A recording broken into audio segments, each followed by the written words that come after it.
Hola, Hola, profe. Buenas tardes. ¿cómo andan? Cada vez somos menos, me parece. Sí, se complica también por el Zoom. Es más fácil no ir. Vos decís que es más fácil no concurrir al Zoom, no estar en el Zoom que venir a la facultad. Bueno, más o menos, la verdad. ¿Eh? Más o menos. Parecería ser Hola, que... Es profe. mejor la clase presencial. Hola, bueno, ya 3. ¿Les gusta más la presencial a ustedes? Sí, a mí sí. A mí como gustarme me gusta más presencial, pero también me es cómodo porque vivo lejos, entonces me es cómodo esto. Re Claro. cómodo. Sí, también. Vos también, Delphi, vivís lejos, ¿no? Sí, Sí, yo también. Me estoy ahorrando mucha plata. claro.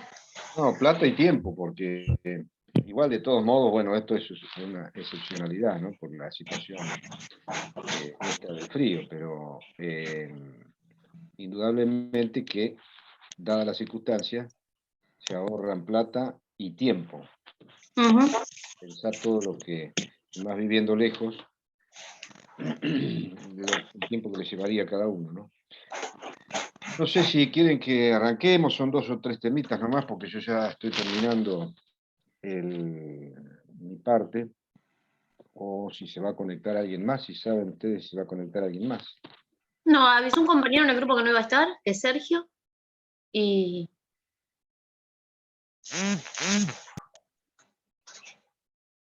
Muy bien. nada más, no sé.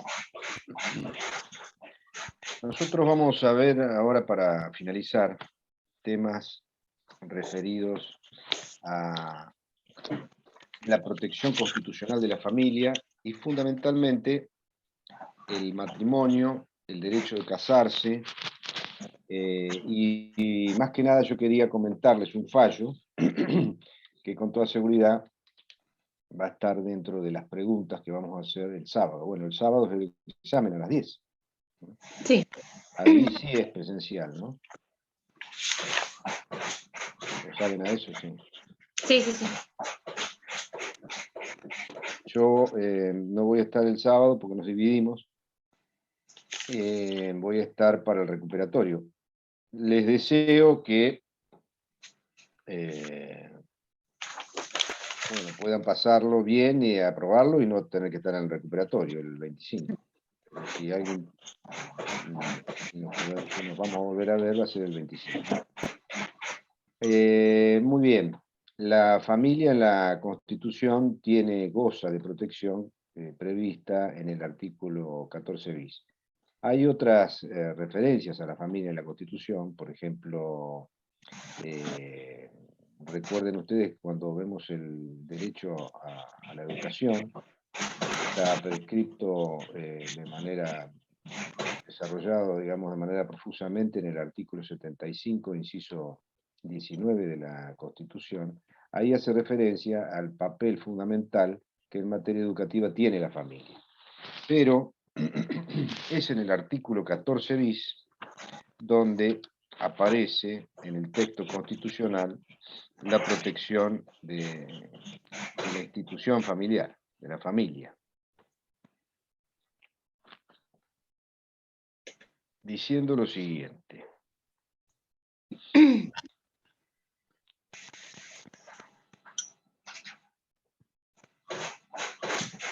La protección integral de la familia, la defensa del bien de familia, la compensación económica familiar y el acceso a una vivienda digna.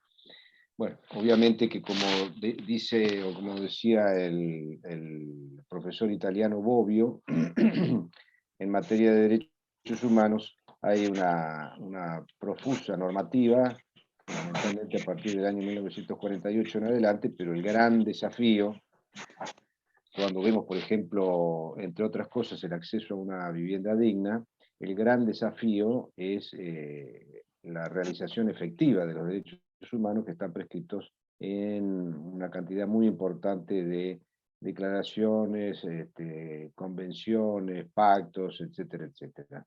Pensemos cuánta gente en el mundo, en la Argentina, no tiene acceso, por ejemplo, a una vivienda digna. Bueno, pero más allá de eso nosotros tenemos que analizar cuál es el texto constitucional en materia de protección de la familia.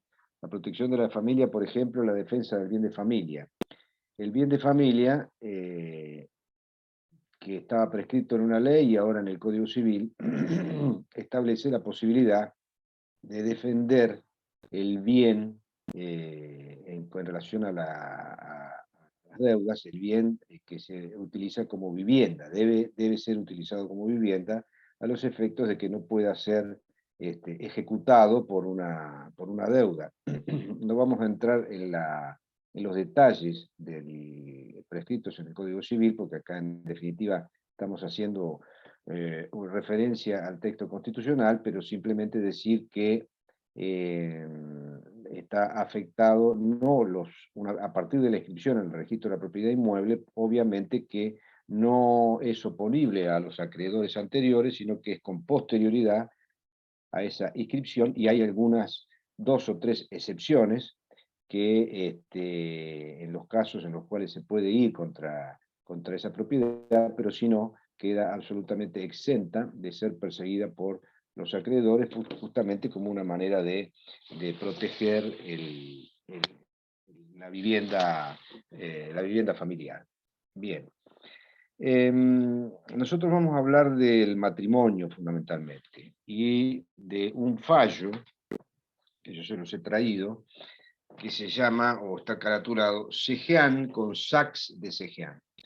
El derecho a casarse en la Argentina, piensen ustedes en la Constitución Histórica del año 1853, donde tenía una fuerte presencia la religiosidad, ¿no? La religiosidad en la Argentina, la religión fundamentalmente católica, apostólica romana, pero también, recuerden la referencia que hicimos cuando analizamos el artículo 2 y el artículo 20 de la Constitución, fundamentalmente el artículo, o mejor dicho, cuál fue el debate en la Constitución, en la reforma en la Convención Constituyente de 1853 en torno a la religión. Por un lado, estaba esa posición más ortodoxa que hacía referencia a los antecedentes hispánicos, a la mayoría de lo que profesaba la población argentina en ese momento, en cuanto a tener un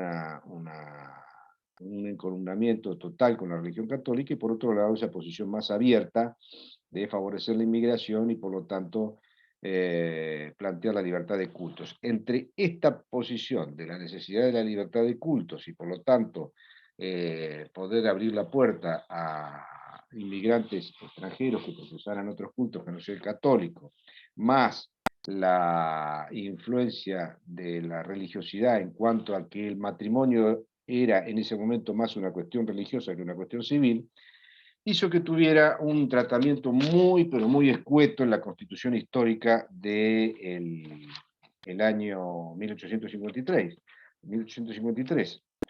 al punto que no expresa de manera manifiesta este derecho al matrimonio, salvo la manifestación que se hace en el artículo 20, cuando la Constitución habla de los derechos de los extranjeros. Establece como uno de los derechos de los extranjeros el derecho a casarse, y teniendo en cuenta que tienen el mismo estatus los extranjeros que los argentinos, obviamente que por extensión ese derecho a casarse comprende no solo a los extranjeros, sino también a los naturales del país. Artículo 20, ¿no? Allí hace una referencia tangencial al derecho a casarse. También se deduce de los derechos implícitos del artículo 33, es decir, los derechos no enumerados. No podría la Constitución enumerar absolutamente la totalidad de derechos. Entonces, entre el artículo 20, donde se asimilan los extranjeros con los nacionales, y el artículo 33 de los derechos implícitos, establece que en el texto constitucional se reconoce, por supuesto, el derecho a casarse. Sí está expresamente previsto en los instrumentos internacionales de derechos humanos que, como ustedes saben, a partir de la reforma de 1994, tienen jerarquía constitucional, constituyendo lo que Vidal Campos expresó como el bloque de constitucionalidad federal. En la Declaración Universal de Derechos Humanos, artículo 16, está establecido el derecho a casarse expresamente. Los hombres y las mujeres a partir de la edad núbil tienen derecho, sin restricción alguna, por motivos de raza, nacionalidad o religión, a casarse y fundar una familia, y disfrutarán de iguales derechos en cuanto al matrimonio durante el matrimonio y en caso de disolución del matrimonio. Artículo 16 de la Declaración Universal de Derechos Humanos. En la Convención Americana de Derechos Humanos, o Pacto de San José de Costa Rica, que es la norma jurídica más importante en materia de derechos humanos en el sistema interamericano, en el artículo 17, acá habla de la familia y del matrimonio. La familia es el elemento natural y fundamental de la sociedad y debe ser protegida por la sociedad y el Estado. Se reconoce el derecho del hombre y la mujer a contraer matrimonio y a fundar una familia si tiene la edad y las condiciones requeridas para ello por las leyes internas, en la medida en que éstas no afecten al principio de no discriminación establecido en esta convención. El matrimonio no puede celebrarse sin el libre y pleno consentimiento de los contrayentes. Muy bien. Y bueno, sigue después el artículo 17 del Pacto de San José de Costa Rica. Entonces, no en la Constitución de manera expresa, salvo el artículo 20, y sí en los pactos internacionales de derechos humanos, como es el caso, por ejemplo, de la Declaración Universal y del Pacto de San José de Costa Rica. Allí sí está expresamente legislado el derecho al matrimonio, el derecho de casarse. ¿Quién es el sujeto activo? Las personas que se van a casar, ¿no? El sujeto pasivo, el Estado, obviamente, que no debe obstaculizar el ejercicio del derecho al matrimonio. Esto no quiere decir de que los Estados no establezcan determinados requisitos para la validez civil del matrimonio. Por ejemplo, el caso de que se tenga que hacer ante un oficial público, en el registro civil, en el caso de que se tenga que concurrir con testigos que den fe de ese matrimonio que se está constituyendo. Obviamente el Estado establece una determinada forma de que se lleve adelante ese acto jurídico, que es un acto jurídico mixto, porque es entre particulares, pero también con la presencia del Estado. ¿Por qué? Porque está el funcionario del registro civil. Pero salvo esa regulación de 3 o 4 aspectos, después el Estado no debe ser un obstáculo para, para el ejercicio del derecho a casarse. Entonces, en ese sentido, salvo esa regulación, el Estado es un sujeto pasivo. Y también las demás personas, que no deben obstaculizar el ejercicio del derecho de casarse. ¿Cuál es la naturaleza jurídica del matrimonio? Vidal Campos dice que es un contrato con normas de orden público, porque obviamente que hay una legislación en el matrimonio, por ejemplo, en el Código Civil argentino, en cuanto a las formas, en cuanto a la composición de la sociedad conyugal, en cuanto al divorcio, es decir, es un consentimiento entre partes, pero con normas de orden público. Sí. Profe, perdón, ¿podría repetir cuál sería la naturaleza jurídica? Es un contrato, ¿no? Okay. Contrato entre personas con normas de orden público. Ustedes saben que los contratos normalmente son el derecho privado o un contrato entre partes, no hay allí normas de orden público. Bueno, en este caso es un contrato entre partes, ¿por qué? Porque hay un consentimiento de ambas partes en contraer el matrimonio, pero con normas de orden público, que son las que hemos dicho, las que establecen que los determinados requisitos formales, hay que ir al registro civil, se tiene que hacer ante testigos, tiene que haber una determinada expresión de parte del funcionario público, se debe elaborar un acta, y después las cuestiones que están legisladas en cuanto ya les digo, a la sociedad conyugal, al divorcio, etc. Es decir, Es un contrato, pero con normas de orden público. Esa, según Vidal Campos, es la naturaleza jurídica del matrimonio. El matrimonio en la Argentina ha tenido,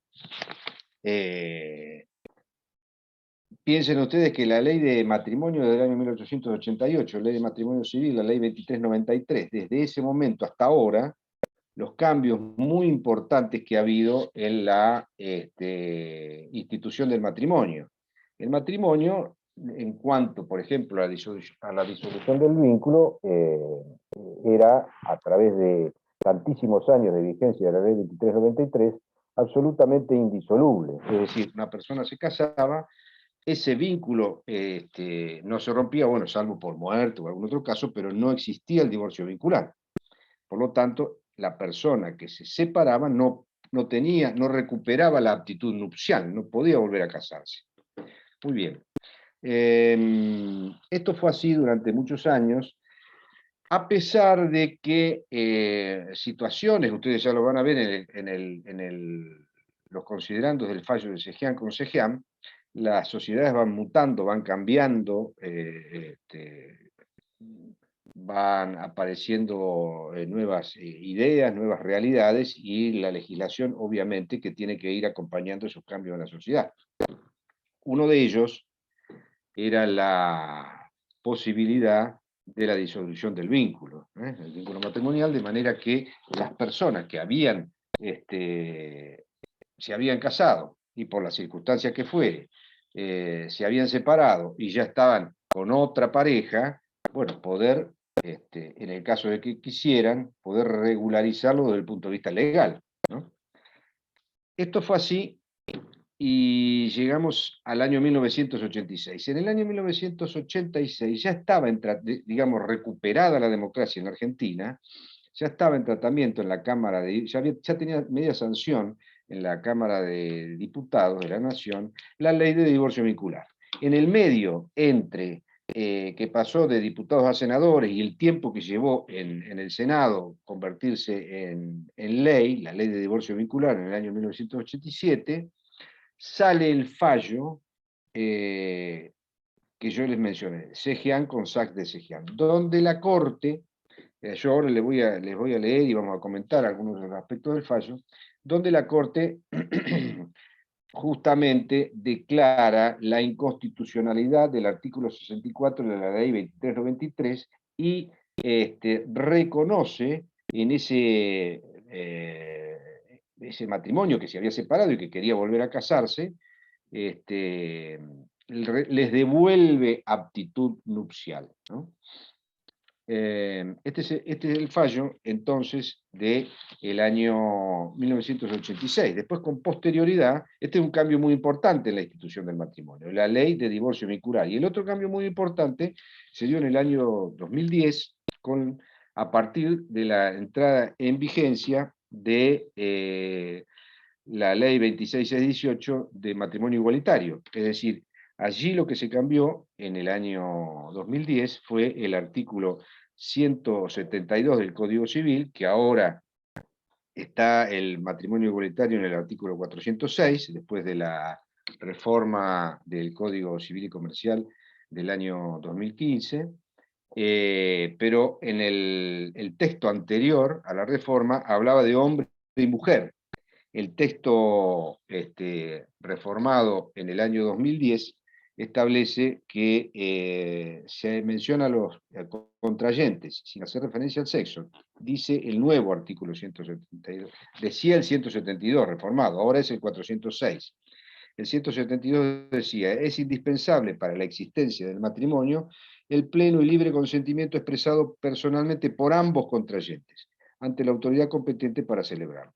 El matrimonio tendrá los mismos requisitos y efectos con independencia de que los contrayentes sean del mismo o de diferente sexo.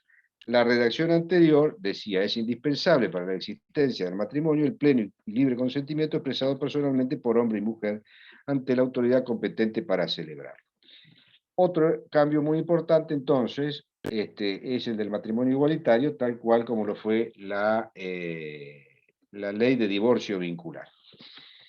Decíamos entonces que un antecedente muy importante a lo que después fue la sanción de la ley es este fallo de la Corte. El señor Sejian concurrió a la justicia porque, bueno, había concluido su matrimonio y quería volver a tener aptitud para casarse nuevamente. Primera instancia y la Cámara rechazan el planteo judicial del señor Sejian, ¿no? El procurador, y bueno, llega a la Corte Suprema de Justicia de la Nación. El procurador, en el dictamen previo del procurador, el dictado de la sentencia, también coincide con lo que dijo primera instancia y con lo que dijo la Cámara, ¿no? Algunas de las consideraciones del dictamen del procurador. Dice que no debe la justicia hacer declaraciones de género o abstractas que fijan normas para lo futuro, lo cual es propio del Poder Legislativo. Es decir, acá se hace una referencia a que esta es una materia propia del Poder Legislativo, ¿no? Legislar sobre la posibilidad o no del divorcio vincular, y que por lo tanto la justicia no debe opinar al respecto.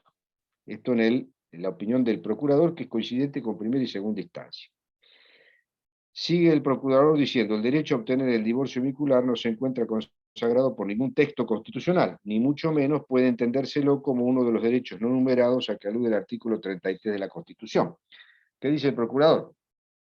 Además de que es un tema del Poder Legislativo, no está legislado en la ley de divorcio, tampoco está en el texto constitucional y no puede considerárselo como uno de los derechos implícitos del artículo 33. Por lo tanto, considera que se debe mantener el criterio de primera y segunda instancia. Bien, ¿qué dice la Corte? En este fallo dividido, pero mayoritario en favor del planteo del recurrente. Que el recurrente aduce la inconstitucionalidad del artículo referido, es decir, el artículo 64, ¿no?, de la vieja ley 2393. Y solicita el restablecimiento de su aptitud nupcial. Y acá dice la Corte, bueno, acá hay que ver dos cuestiones, ¿no? Una, si se hayan violados en el caso derechos de naturaleza constitucional. Hay derechos constitucionales más allá de lo que la ley establece, que la ley de matrimonio civil no reconocía el divorcio vincular. Hay un derecho por encima de la ley en la Constitución que se encuentra violado con esta imposibilidad de volver a casarse, ¿no? Esta es una de las cuestiones que la Corte entiende debe analizarse en este fallo. Y la otra es si temas que secularmente se han admitido como propios de la esfera de atribuciones del legislador pueden convertirse en cuestiones que, por afectar derechos superiores de índole constitucional, se hallen sujetos al control judicial de constitucionalidad. Es decir, es cierto, dice la Corte, estos son temas que es materia de otro poder, del poder legislativo. Ahora bien, ¿merece un análisis de parte de la justicia en cuanto a lo que es el control judicial de constitucionalidad? ¿Esa ley está en contra o no está en línea con los derechos protegidos por la Constitución? Ustedes recuerden lo que es el control de constitucionalidad. El control de constitucionalidad significa que el conjunto de leyes que están por debajo de la Constitución tienen que estar en línea con la Constitución, ¿no? Entonces la Corte dice, bueno, ejerciendo este control de constitucionalidad, esa imposibilidad de poder volver a casarse de las personas, ¿afecta derechos constitucionales? ¿Procede el control de constitucionalidad en este caso? Muy bien.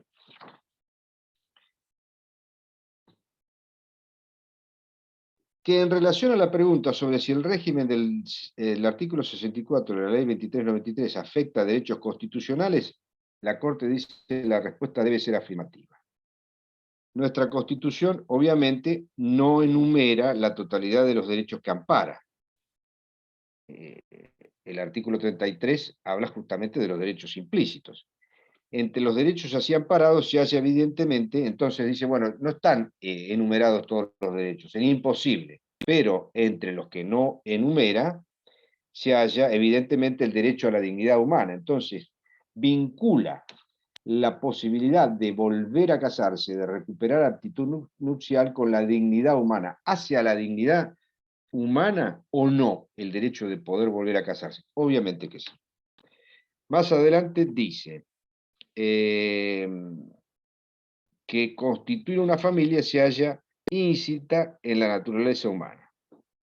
Y que si bien la familia es universal, es un producto social sujeto a cambios y modificaciones. Obviamente hay que ver el contexto.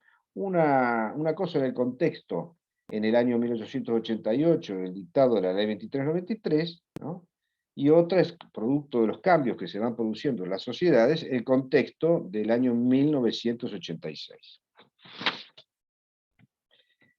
Continúa diciendo la Corte, no parece entonces irrazonable la pretensión del recurrente de que, admitido el fracaso matrimonial por la justicia, porque ya se había separado en la justicia, la satisfacción de aquellas necesidades mentadas que la Constitución Nacional reconoce y ampara, no se le nieguen, ora como no sea, al margen de las instituciones jurídicas del matrimonio y de la familia. Caso contrario, los vínculos afectivos que en el futuro deseen anudar en tal sentido, deberán soportar la marca de aquello que la ley no reconoce, la que afectaría también a su descendencia procreada en tales condiciones. Es decir, no, si quisieran casarse legalmente no lo podrían hacer, ¿no?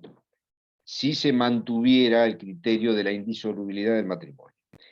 Que esta aseveración es sostenible al margen de que otros hombres y en otras épocas hayan estatuido el régimen legal en cuestión y que el mismo puede entonces haber sido un criterio legislativo adecuado, más allá de su carácter opinable. Es decir, dice la Corte, bueno, esto no quiere decir de que en ese momento, aunque sea opinable, ¿no? Los legisladores de aquella época hayan considerado que el matrimonio debía ser absolutamente indisoluble. Bueno, era el contexto, la ideología, la idiosincrasia, las costumbres de la época del dictado de la ley de matrimonio, no del momento en que se estaba dictando esta sentencia. Continúa expresando la Corte, grave agravio es para la buena organización de la sociedad obligarla a contener en su seno células de resentimiento y fracaso, sentimientos negativos que, a más de malograr a los individuos que conforman el núcleo conyugal, se extienden como consecuencia inevitable a sus hijos.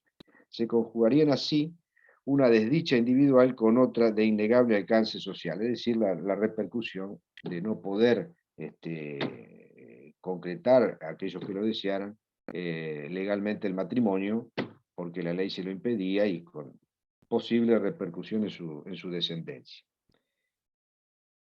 Brindar, dice la Corte, aún a quienes son víctimas de sus propios desaciertos la posibilidad de recomponer su existencia. Ofende aquel principio de igualdad que no se reconozcan a los divorciados esa posibilidad. Continúa otra de las referencias de esta sentencia tan importante, como les decía, que yo quería traerles a colación. Que en relación al segundo interrogante, ¿no? Esta Corte ha afirmado que la misión más delicada de la justicia es saberse mantener dentro del ámbito de su jurisdicción, sin menoscabar las funciones que incumben a otros poderes, porque la otra cuestión que se discutía era, bueno, pero es un tema propio del Poder Legislativo legislar sobre el matrimonio, indudablemente que sí, indudablemente que sí. Ahora, la justicia no tiene que intervenir en los efectos de establecer el control de constitucionalidad, también, por supuesto, sin menoscabar las funciones que incumben a otros poderes, y ha reconocido, bueno, que no es pretensión de la Corte menoscabar la función de otros poderes, ¿no? Pero esa afirmación no puede interpretarse como que tales facultades puedan ejercerse desconociendo derechos constitucionales, pues en nuestro ordenamiento jurídico la voluntad del constituyente prima sobre la del legislador. La voluntad del constituyente prima sobre la del legislador, por lo que atenta a las facultades de control de constitucionalidad de las leyes confiado por la Constitución Nacional al Poder Judicial, corresponde que éste intervenga cuando tales derechos se desconozcan. Es decir, si una ley, digamos, el derecho a la dignidad está protegido por la Constitución. Está íncito en el texto y en el espíritu de la Constitución. Si una ley, facultad del Congreso, está bien, pero viola esa dignidad humana, como sería el caso de no permitir mediante, o que una ley no permita volver a casarse y eso agravia la dignidad humana, entiende la Corte que es merecedora de la intervención del Poder Judicial a través del control de constitucionalidad. Que el control judicial de constitucionalidad no puede desentenderse de las transformaciones históricas y sociales, sin que pueda oponérsele el concepto medio de una época en que la sociedad actuaba de distinta manera. Bueno, lo que dijimos, cómo van cambiando las ideas, las concepciones de acuerdo a las épocas, a los años, y la legislación debe adecuarse a ellas, y también el propio Poder Judicial, ¿no? Bueno, habla de la creación viva, impregnada de la realidad argentina. Grave agravio es... Esto ya está, perdón. Esta Corte, fíjense ustedes, haciendo referencia a los cambios, ¿no? Esta Corte que no rechazó el desconocimiento de los derechos electorales de la mujer, no los rechazó, mantendría esa postura si todavía hoy el legislador no los hubiera reconocido. Es decir, dice, en una época la Corte no reconoció los derechos electorales de la mujer. Ahora, ¿eso se mantendría hoy? Dice la Corte en el año 1986. ¿Mantendría esa postura si todavía hoy el legislador no los hubiera reconocido? Cuestiones que no hieren la sensibilidad de una época pueden ofender profundamente a la de las que siguen.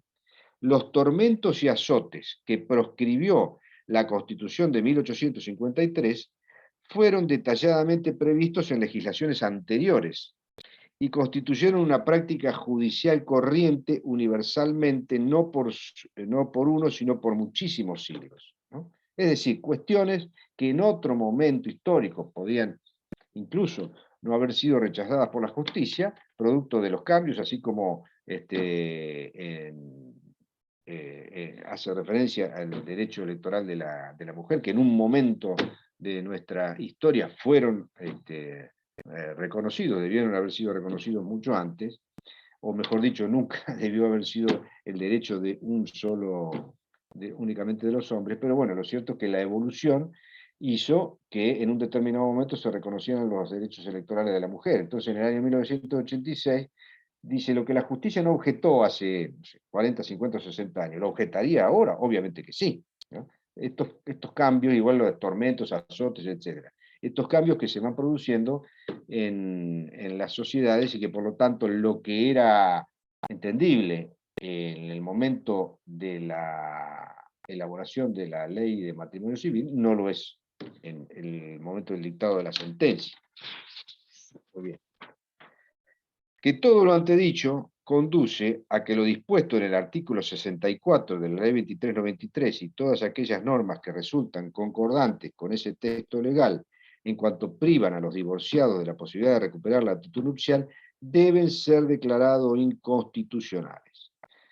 Por ello, habiendo dictaminado, se deja sin efecto la sentencia apelada, de manera que el expediente deberá volver a la instancia que fuera, a los efectos de que se dicte una nueva sentencia con esta decisión de la Corte de que se recupere la actitud nupcial. Obviamente que eso era para un caso, ¿no?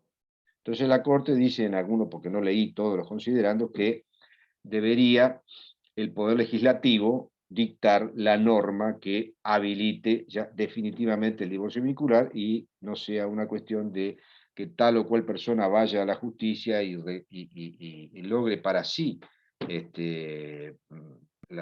recuperar la actitud nupcial, pero bueno, es un caso, de acuerdo en este caso Sachs. Esto que la Corte reclamaba estaba en trámite en el Congreso de la Nación, y en el año 1987 sale la ley de divorcio vincular, y a partir de allí, como ustedes saben, se recupera la aptitud nupcial todas las veces que una persona esté en condiciones y quiera casarse. entonces, en cuanto a la institución del matrimonio, estos dos hitos fundamentales, uno la ley de divorcio vincular y el otro el matrimonio igualitario. El matrimonio igualitario también, al igual que la ley de divorcio vincular, generó debates en el seno de la sociedad, tuvo algunos antecedentes de unión civil en el caso de la Capital Federal y en algunos otros distritos, y finalmente, en el año 2010, sale la norma de matrimonio igualitario, también respondiendo a realidades sociales y absolutamente necesarias de que sean plasmadas en los textos legales. Muy bien.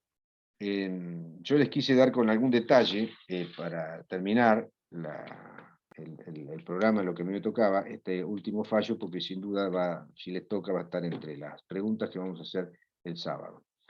De mi parte, concluido, y bueno, les deseo lo mejor para el sábado.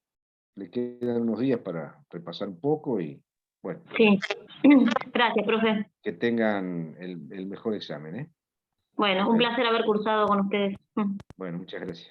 Gracias. Muchas gracias, profe. Chau, chau. Nos vemos. Chau, chau. Chao. Chao, gracias.